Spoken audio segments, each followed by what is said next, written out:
Fargo's Blues Fest starts today with 13 bands playing over the course of the next 2 days. On Saturday, Fargo police apprehended a man who assaulted 3 officers on the 200 block of Robert Street North. A video taken of the incident has garnered over 5 million views. Controversy over this mural has grown within the past several weeks of its creation. But the North Dakota Vision Services School for the Blind superintendent says that this mural brings life to the students and to the state. The state has begun calling witnesses in the trial of State Senator Nicole Mitchell. Both sides are arguing whether or not Mitchell committed an act of burglary. Shelley residents were woken to bright orange skies early Friday morning as a massive fire broke out hundreds of feet away from their homes. Local authorities responded and requested residents to evacuate.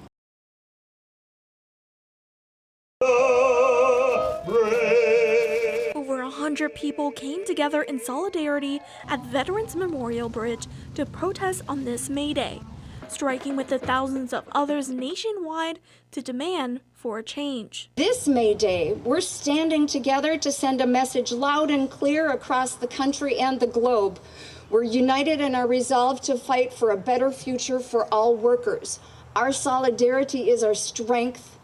Our collective voice is our power. When working people stand together, there's nothing we can't accomplish. The protest comes at a time of the approximately 20,000 workers laid off from UPS and the possible dismantling of the United States Postal Office. From the flagrant disregard for constitutional authority and governmental checks and balances to defying Supreme Court orders to bring Kilmar Obrega Garcia back home, one thing is abundantly clear. Our country is in a constitutional crisis. Among the speakers, former Judge Thomas A. Davies also spoke with the crowd to call on North Dakota representatives to listen to their people. Trump gets away with what he does because citizens like us let him. Elected officials in North Dakota either support his causes or endorse them by their silence. It's past due for the American citizenry to do what too many elected leaders refuse to do. Call them on their dirty deeds. Support candidates who represent we the people, not that bloviated lump of flesh known as Donald J. Trump. As the strike came to a close, many walked away united together to showcase their message of their solidarity. Juliana Pelaez, KVRR. Local news. As word was just starting to get around about their brother's upcoming release from prison, Sheila Peltier was on the phone with her sister in Fargo. Never been so happy in my whole life, because my big brother's coming home. Leonard Peltier was convicted in the 1975 killings of 2 FBI agents, Jack Kohler and Ronald Williams, during a standoff on the Pine Ridge Indian Reservation in South Dakota. His trial was held in Fargo.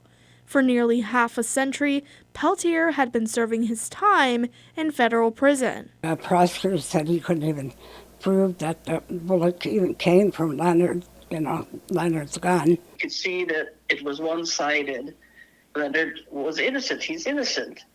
And after all these years, nothing could give back the years that the government took from him. Leonard was active in the American Indian movement and helped establish scholarships, a newspaper, and a gift drive for the Native American youth and students during his time in prison. He's our warrior. He's our great warrior. He stood up for us. People are going to want to be around him, just meet him, and it's going to be a lot for him to take in, and I hope he can handle it. I mean, he's a strong man. But after 50 years of being by yourself, it's gonna take some getting used to. The North Dakota Collective, an Indigenous-led organization, is working with the family to find out exactly when Peltier will be released. And his sisters say they are ready to give him a big hug. But also because of him, he made the world a better place for the Native Americans. It's just sorry it had to take so many years from him for that to happen. Juliana Pelaez, KVRR, Local News. For nearly 6 months, Angela Lips was jailed in both Tennessee and North Dakota. And when criminal defense attorney Jay Greenwood was assigned to Lips, it didn't take long for him to figure out that she was not the person who committed the crime. I think if they had talked to Angela in July, they would have been able to establish the fact that she had never been to North Dakota, but nobody reached out to her or her family or anything. So if they had talked to her prior to issuing the arrest warrant, like right after they got her name from this facial recognition software, I don't think we'd be in this process. Like, I think none of this would have happened. Greenwood was told by Lips to contact her family for her bank records. In the records he found, she had made purchases in Tennessee the day the bank fraud was said to have occurred. Lips faced up to 8 charges, but when Greenwood presented evidence to the contrary, the charges were soon dismissed. Once we showed that Angela was purchasing things in her hometown on the dates that she was supposed to have been in North Dakota, they didn't have anything to refute that. And if they had evidence that would refute that, they would not have dismissed the case. So the evidence that they may get, who knows? While Lips is back in Tennessee, the case remains open and active. But Fargo Police Chief Dave Zabolski had said that while her charges are dismissed, they could be refiled if investigators uncover additional information. The best case scenario for Fargo PD is this dream scenario where she's a part of this criminal conspiracy. Then they have to start all over again and go through the process entirely one more time. And again, I don't think that that's ever going to happen. I don't think they have anything to refute the fact that Angela was in Tennessee the entire time. Juliana Pelaez, KVRR, local news. It's another gust of snow traveling through parts of North Dakota and Minnesota, as both a winter weather advisory and a blizzard warning stay in effect. As those winds pick up, I think latest report from Fargo is 1 or 2 inches, which is going to be enough to probably lead to those blizzard conditions once the winds pick up. So look for pretty bad travel conditions from, say, 3 to maybe 9 or 10 o'clock down in that area tonight. While snow has been piling up in the city of Fargo, snowplows have been working on both the streets and the interstate to keep the roads clear, but visibility has been decreasing. Wouldn't really recommend a trip to the Twin Cities or something right now, but if you got to go do something, got to go to the emergency room, take it slow, be cautious. Conditions are what they are. Drive to conditions.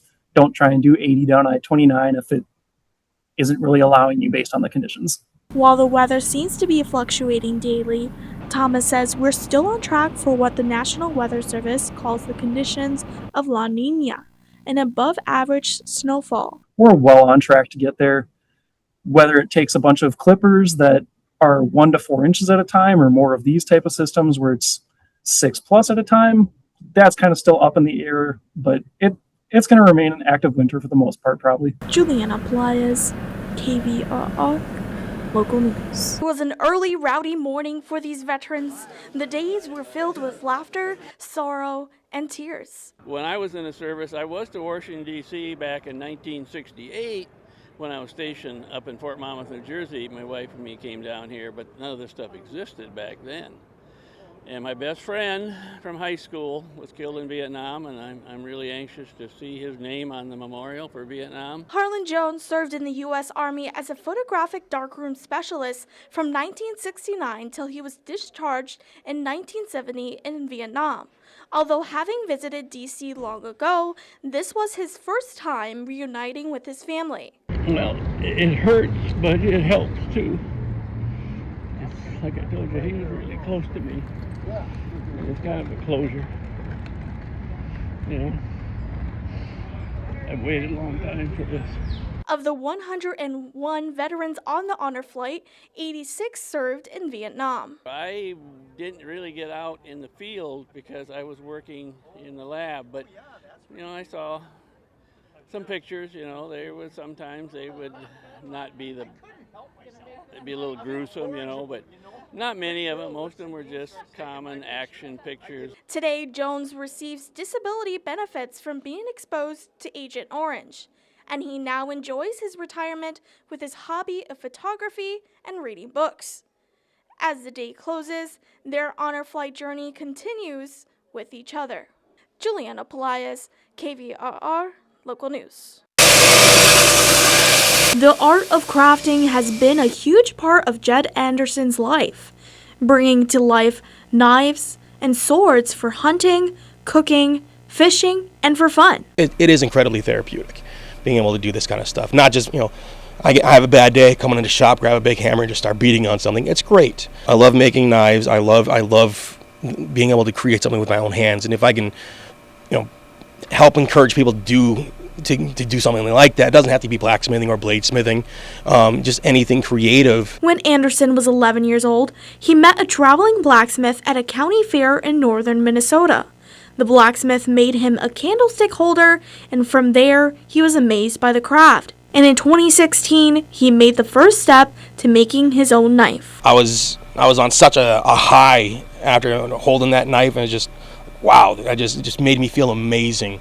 And that's when I realized that that's what I wanted to do, and just, went with it.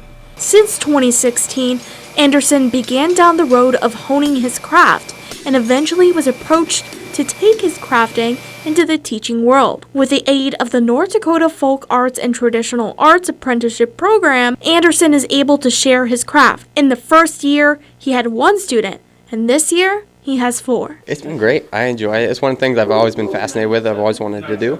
And thanks to Jed, now I can start doing it myself, doing it at my own farm, and now it's just a new hobby I have. Anderson hopes to one day open up his own school to have more space to bring on more apprentices. Juliana Pelaez, KVRR, Local News. Ladies and gentlemen, welcome. Ken's FM, or KNNZ, was the operation under one man, Ken Bartz.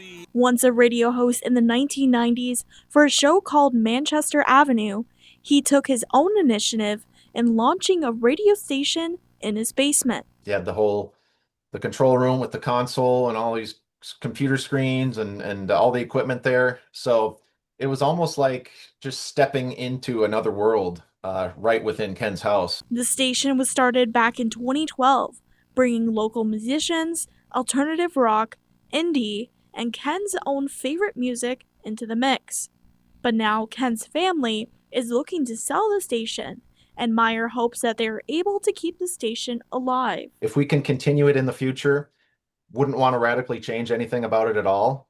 We'd obviously like to keep adding new content as we go along, but at the same time, we want to keep Ken's FM as much as we can. Meyer knew Ken since his radio show in the 1990s, and when he heard Ken on the radio in 2012, he wanted to be a part of it. Basically, when I started working with him and we were creating shows and DJing, basically play whatever you wanted as long as it was, modern rock and alternative and indie stuff. So that was kind of the appeal of it all. Meyer helped Ken with merchandise, advertising, and other events for the station. But when Ken passed away, the station went off the air.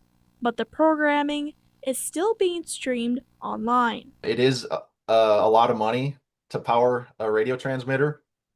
And so that isn't in operation at the moment, but at the same time, we still have the license for it. Juliana Pelaez, KVRR, Local News.